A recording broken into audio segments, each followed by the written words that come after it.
Hi, my name is Josiah. We're also Caletena. And I'm Nathan Wang. And we want to talk a little bit about our final project for CPE233 for Winter 2018. Basically what we did was create a basketball hoop, put a sensor on it so that it can detect shots through it.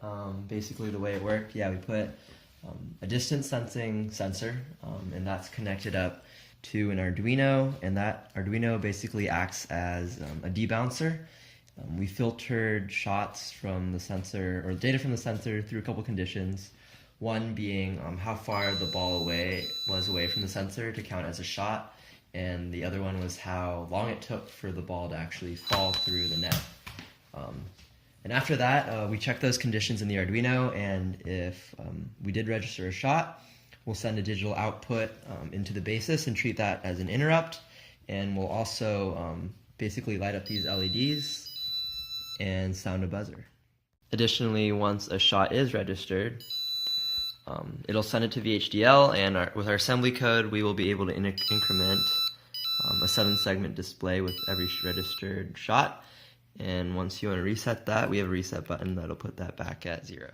So for the scope of this project, we used 2 boards, one of them being a Basys 3 board and also an Arduino Nano.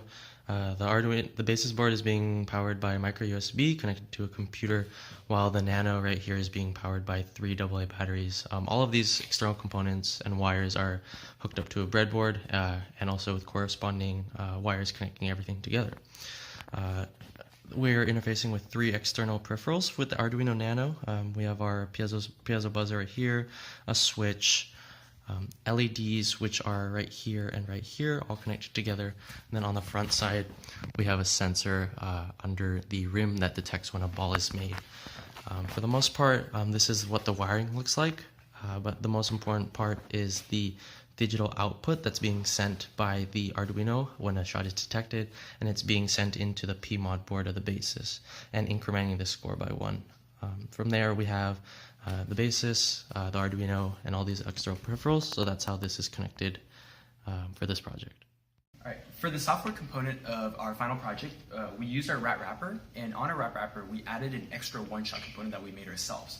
So the way it works is our Arduino sends an interrupt signal, which goes into the wrapper, and it's tied into that one-shot component that we've made. And in that component, we basically process the interrupt so that it does not trigger more than 1 interrupt in a second. And once that interrupt is processed, it gets sent to the CPU. And in the CPU, it uses our ASM file that we wrote via the program so that it can have us increment our register, which is a score count. And once it increments that value is outputted or sent to our 7-segment display module, where over there it's programmed so that it sends the segment and digit signals out onto our wrapper, which is where you can see it on our Basys board. Like that.